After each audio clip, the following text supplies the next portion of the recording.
Buenas tardes. Hoy tenemos el agrado de presentar al doctor Dustin Ortega, quien es abogado de profesión y actualmente tiene su consultorio jurídico y brinda asesoría legal al cónsul de Suecia. El doctor nos va a ayudar en una pequeña entrevista sobre los diferentes niveles de gobierno que hay en nuestro país. Damos paso a mi compañera para que empiece con las rondas de preguntas. Buenas tardes, doctor. Empezaremos con esta entrevista acerca de las competencias del Gobierno Autónomo Descentralizado Regional. Doctor, coméntenos, ¿cuentan con facultad tributaria los GAT regionales? Buenas tardes. Para mí es un placer poder compartir con ustedes estas experiencias. A ver, con respecto a su pregunta, que si es que los GAT regionales cuentan con facultad tributaria, refirámonos a lo que manifiesta el artículo 34 del COTAD en cuanto a las atribuciones del Consejo Regional, exclusivamente en el literal C, donde dice que estos consejos regionales regularán la aplicación de tributos previstos en la ley a favor de este gobierno, los mismos que se guiarán por los principios de generalidad, progresividad. Entonces, es decir, que a la respuesta sería afirmativa porque los GAT regionales sí cuentan con una facultad tributaria. Muchas gracias, doctor, por la respuesta. Doctor, ¿qué ingresos tributarios pueden ser transferidos a los GAT regionales? ¿Qué ingresos tributarios? Los ingresos tributarios parten de los ingresos que generan por cada una de las obras y por cada una de los ingresos por servicios. Entonces hay que tomar en cuenta cuáles son los servicios que están facultados para los GAT regionales, ¿sí? Entonces, para que tengan aclararles, todo lo que genera servicios por parte de los GAT regionales y por obras, esos son los ingresos tributarios que tienen. Además, que también recuerden que cada uno de los gobiernos autónomos descentralizados, en sus cuatro partes, es decir, los regionales, los provinciales, los cantonales y los parroquiales, también tienen asignación presupuestaria por parte del Estado central. Muchísimas gracias, doctor. Damos paso a mi compañera. Buenas tardes, doctor. Mis preguntas son en base al Gobierno Autónomo Descentralizado Provincial. Como primera pregunta tenemos, ¿pueden los GAT provinciales delegar a un GAT de menor jerarquía que se encargue de las vías de su territorio? Entendamos por delegación y entendamos por convenios, ¿sí? Si es que me dejan la pregunta muy cerrada en cuanto a si pueden delegar, yo les manifestaría que no pueden delegar, pero existen los convenios que se pueden suscribir entre el GAT provincial, porque el GAT provincial tiene la competencia en todo su territorio en cuanto a vialidad, ¿no? A excepción de las vías que están hecho cargo el Ministerio de Obras Públicas, pero sí puede el GAT provincial suscribir convenios para el mantenimiento de las vías, sean parroquiales o cantonales, es decir, con los GAT de menor jerarquía, que son los cantonales y parroquiales. No puede delegar, porque entiéndase bastante bien la pregunta, si es que es la delegación, no, son suscripción de convenios.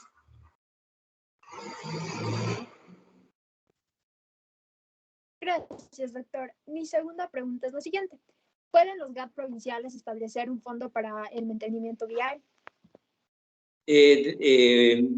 Al tener la competencia, los GAT provinciales en cuanto justamente es la competencia vial en cuanto a mantenimiento de las vías y carreteras de la provincia de segundo orden, de primero y segundo orden, a excepción de las que, vuelvo y repito, se encuentran administradas por parte del Ministerio de Obras Públicas,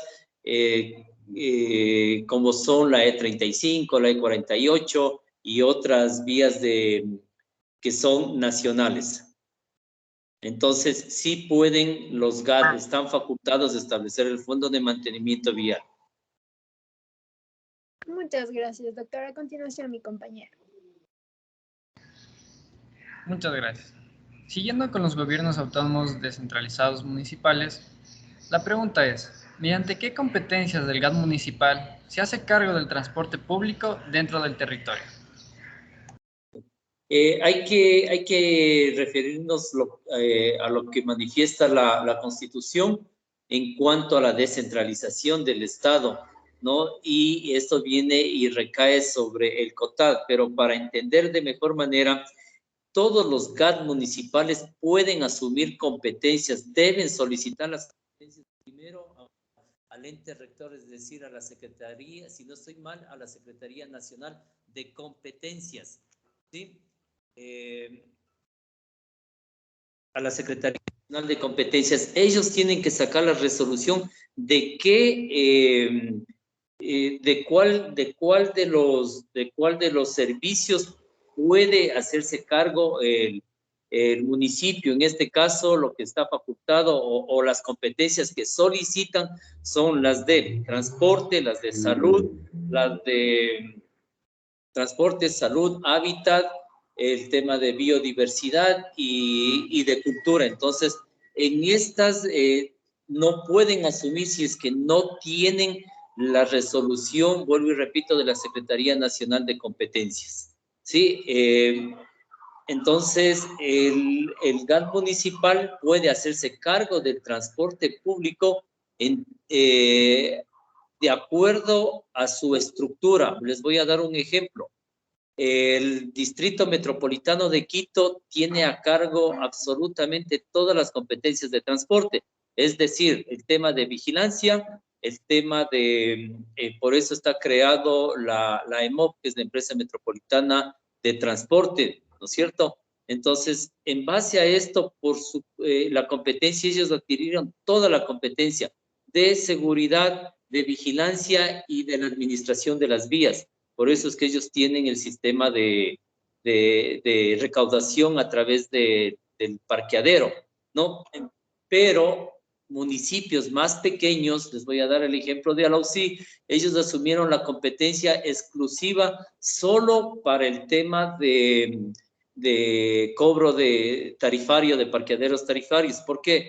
Porque la estructura orgánica de estos municipios pequeños no, y el presupuesto de estos municipios pequeños no es que no les faculta, sino que al tener un reducido presupuesto no están ellos para poder asumir la competencia en vigilancia, que sería la creación de un cuerpo municipal de agentes de transporte, ¿no? Entonces, de ahí no hay ninguna prohibición que se le diga a algún municipio que cuál es esta competencia de transporte la cojo y esta no, más bien es por las circunstancias de que no tienen un presupuesto o que tienen un presupuesto reducido. Entonces, ellos pueden asumir la competencia en todo el tema de transporte, más bien parte, vuelvo y repito, de un tema presupuestario.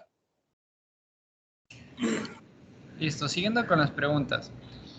¿En qué materia puede el GAD municipal hacer convenios internacionales? A ver, recuerden que la ley de contratación pública faculta a todos los gobiernos autónomos descentralizados a que realicen y suscriban convenios convenios y contratos de alianza estratégica. Entonces, ¿qué convenios pueden hacer en vía internacional? Vuelvo y repito, si es que el gobierno autónomo descentralizado de Ambato tiene la competencia en transporte, va a poder ejercer convenios internacionales en cuanto a transporte. ¿Qué sé yo? Les doy un ejemplo. El gobierno de Japón tiene el tema de transporte muy bien administrado, entonces puede hacer un convenio de acuerdo a las competencias que tiene cada uno de los GAD. Si es que yo no tengo como GAD el tema de la competencia para el tema de hábitat, yo no puedo suscribir un contrato o un convenio internacional con otro país en temas de hábitat. Tienen que ser exclusivamente en las materias que la Secretaría Nacional de Competencias se la haya otorgado una vez realizada la petición. Entonces, creo que queda claro, ¿verdad?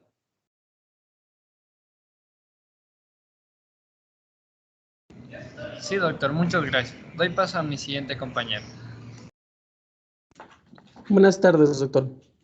Bueno, ahora le haré una ronda de preguntas acerca de las competencias del gobierno autónomo descentralizado parroquial rural. ¿Qué pasa si el presupuesto a un GAT no se invierte en el tiempo establecido? A ver, eso no es exclusivamente solo para los GAT parroquiales, sino para todos los 4 entes de GAT descentralizados, ¿no? Entonces, si el presupuesto establecido para el año fiscal 2021 no es utilizado, no es gastado en este periodo, no, se tiene que revertir se tiene que revertir al tema de los fondos que fueron siempre son enviados por parte del Ministerio de Finanzas. Les doy un ejemplo que conozco bastante bien. El GAT descentralizado parroquial de la parroquia Guasuntos del Cantón Arauzí de la provincia de Chimborazo tiene una asignación presupuestaria de más o menos $270,000. Si es, entonces ellos con los $270,000 tienen que hacer la proyección de gastos, o sea, estos gastos corrientes, pago de arriendo de local si no es propio, pago de la secretaria o de quien lleva el tema contable, y porque básicamente ese es el presupuesto de un GAT parroquial. Si no lo utilizan o si tienen vehículo y no hacen la proyección, o si hacen una proyección de gasto de combustible, voy a decir que me voy a gastar $17,000 en combustible y me gasto solo $7,000, esa proyección del año fiscal 2021 se tiene que revertir. Y ojo, que es muy importante, si es que yo solicito $17,000 para un gasto que es habitual dentro del GAT parroquial y no lo gasto todo, ¿qué es lo que va a suceder? Que el Ministerio de Finanzas, para el gasto del año fiscal subsiguiente del año 2022, le va a mermar y le va a decir, tú en gasto corriente para combustible del vehículo solo necesitaste 7,000, así es que yo te voy a dar exclusivamente 7,000 más el índice de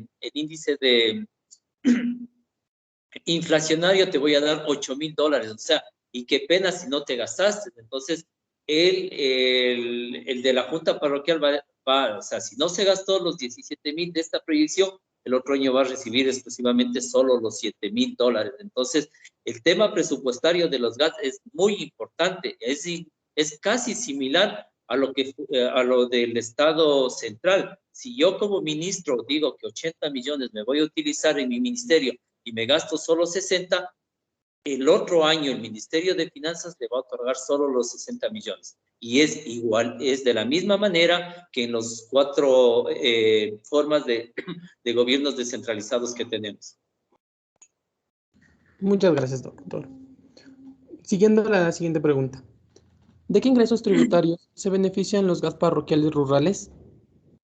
De ninguno, porque recuerden que en los GAT parroquiales ellos no tienen competencias, ni de tránsito, el SRI, a ver, el Ministerio de Gobierno o del Interior es quien realiza los tributos en cuanto a permisos, en permisos de funcionamiento de un bar, de lo que sea, y quien recauda los fondos igual de la LUAE y todo eso es el autónomo municipal, cantonal.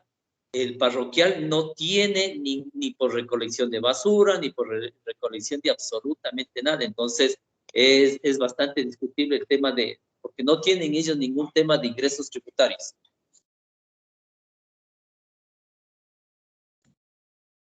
Listo, doctor, muchas gracias. A continuación, mi compañero.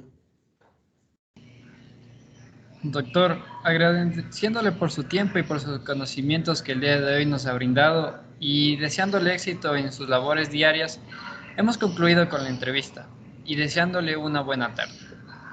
Gracias a ustedes y en base a mis pocos conocimientos o medianos conocimientos que tengo, siempre estoy a las órdenes.